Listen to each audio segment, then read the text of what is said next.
When your probation officer, Ms. Jefferson, asked you about that, why didn't you get any kind of proof that showed you had been there if she was questioning that you were? Don't talk over me. Let me finish my question. Maria Jacob? Yes, ma'am. And Mr. Jacob, you were previously in court, entered a plea of true to count 2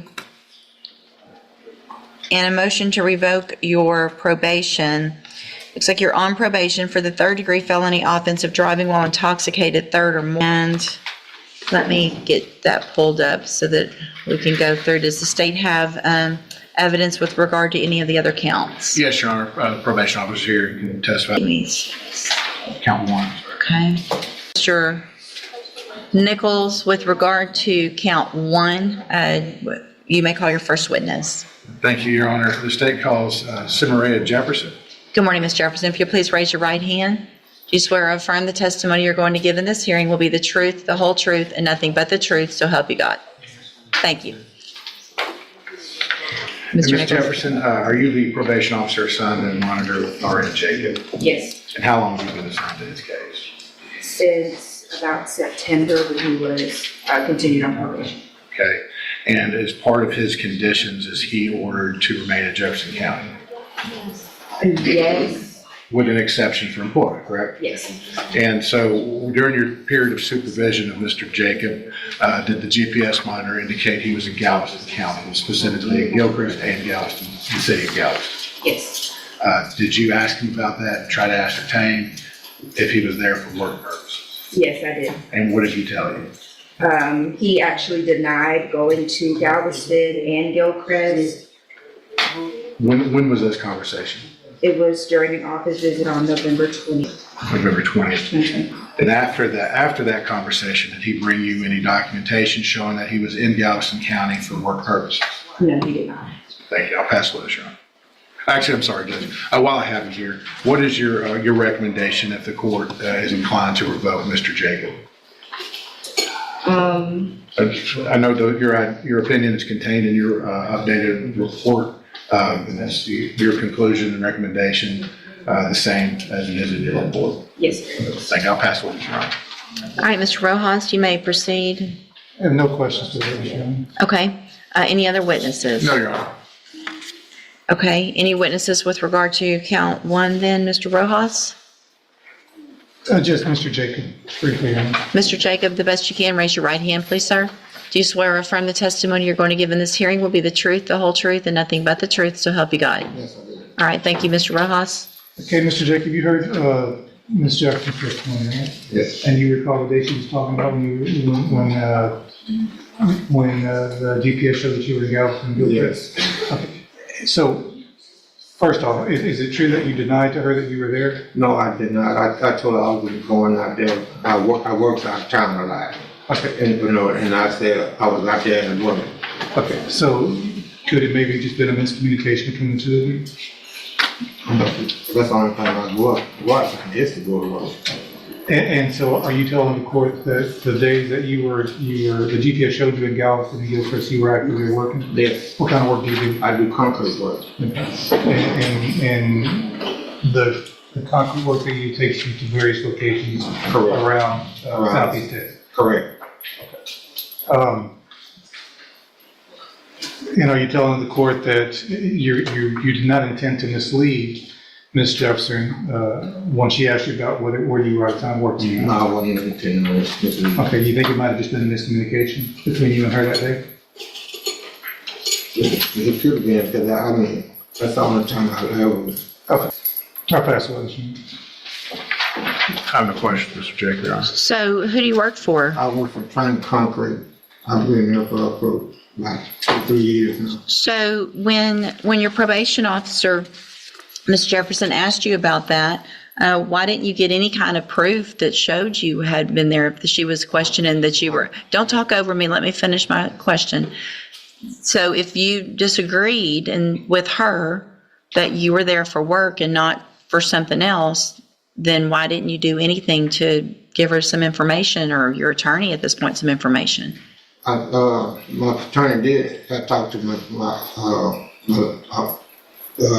man. Mm-hmm. And he had With courtroom, I did speak with Supervisor Mike, I think it is his last name, Judge, but he says that it's true, they do work out of town, they go various locations all over southeast Texas.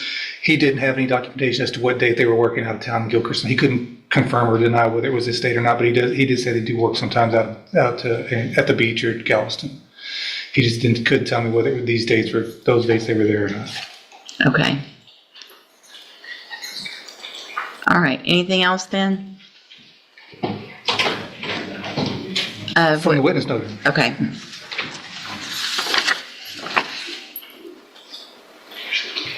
I have some comments I'd like the court to take into consideration, Your Honor. Well, I mean, the allegation is that you were out of the county without permission. And so you had permission to work, but when something comes up, I would think that there was an issue with regard to whether or not you were working on that day and you didn't provide any verification of that, then it really doesn't leave me much choice at this time other than to find count one true. So I am at this time, based on the testimony, going to find count one true. At this time, other than to find count, again, there was a plea to count two of true. I've received the updated pre-sentence report. Has everyone had an opportunity to review that report? We have, Your Honor. Yes, Your Honor, we have. Are there any additions or corrections? Not from the defense. None from the state, Your Honor.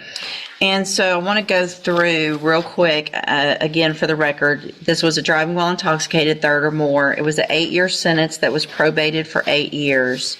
The allegation number 2 that you previously pled true to was that you did not use the handheld breathalyzer as ordered as well, and you pled true to that. So, Mr. Rojas, you may proceed. Judge, as to that allegation number 2, speaking with Mr. Jacob and again with his supervisor, what Mr. Jacob tells me is that he blew into the breathalyzer, he blew into them late, so that sometimes his job takes him to different locations where he'd have to park in a parking lot or on the street somewhere, and they walk to the job site, which can be, quite a distance away. And by the time he'd walk from the job site back to his car, the time to blow into his machine had passed, and that's why they're coming up to failures. There's no excuse for being late, Judge. He should have known when he should have been there, made plans. But it's not like he was blatantly not blowing into the machine. According to him, he was just doing it late, and it's because he was at work and the job sites were quite a while away from where the machine was parked in his car. What Mr. Jacob is asking the court to do this morning, Judge, and I know it's hard to ask this from the court. He's asking the court to reinstate him. He's already been to the JCDI more than once, I believe. I don't think we've got any positive or positive tests for alcohol. It's just the timing on getting it done. I've spoken with him on several occasions about how important it is for him to take these tests whenever the court tells him. It's not up to him. The court tells him when to do it, and that's when he's got to do it. I think he understands it now. He's asking the court to give him reinstatement and just go back basically to the way it was before the motion was filed. I understand there's a recommendation in there for safety, Judge, and I was speaking with him about that yesterday. I don't know what his feeling on safety is today, whether that's something he's interested in doing or not. I would say, the wife gonna be on this, I'm about to use the house now. So, but Mr. Jacob, you can't just keep messing up. Okay, I get it this time. Just let me out. I'm going to do it. You were here. Okay. Judge, and I don't think Mr. Ross intentionally misstated, but because it's not on the report, but in the admin hearing, there is a positive alcohol test mentioned from early November. I know he may not have that in front of him. Just want to clear that up. But that it was a low blood alcohol at 8 o'clock in the morning, November 2nd, 2024. Yeah. I see that. It's 0.003. At 8 in the morning. At 8 in the morning, so.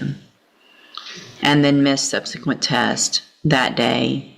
I mean, okay, I want to make sure that I have this right. So it looks like you went to the Unity house for 30 days. Within 2 months of the release from there, and this was at the beginning of your probation, you let me go through.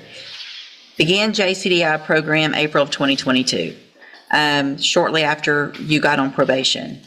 And so you were struggling to maintain sobriety. You went to the Unity House for 30 days. Within 2 months of that release, you again tested positive for alcohol and had your first administrative hearing. Part of that was that you get that scram device, as well as increase your recovery efforts in JCDI. Failed to adhere to those recommendations, therefore you were ordered to complete both tracks of ISF, which it looks like you did, completed December 28th of 2023.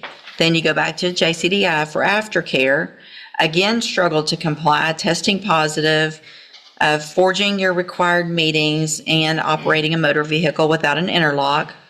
This led to unsuccessful discharge from JCDI and a motion to revoke. And so you came here on a hearing on a motion to revoke. I left you on probation, continued you, ordered you to re-enter the JCDI program. You were going to be on the high-medium caseload, continue with your portable monitoring device, and it was going to be zero tolerance. Then we're here again with failing to comply with that portable device at least, it looks like 19 times. You didn't do that. And then we've got the issue with you being in Galveston and Gilchrist without permission. So it looks to me like you've tried and started but never finished JCDI, is it 3 times, I believe? But I'm supposed to just go, and you've been to ISF, and you've been to the Unity House. I mean, when I'm saying that out loud, think about how it sounds for you to go, well, just let me out this time. I got it. I got it. I'm going to do good this time. You see what I have to worry about? I have to worry about everybody being safe. Mr. Nichols? I'd urge a 5-year cap in September, Your Honor. There was no agreement on sentencing in this case for today.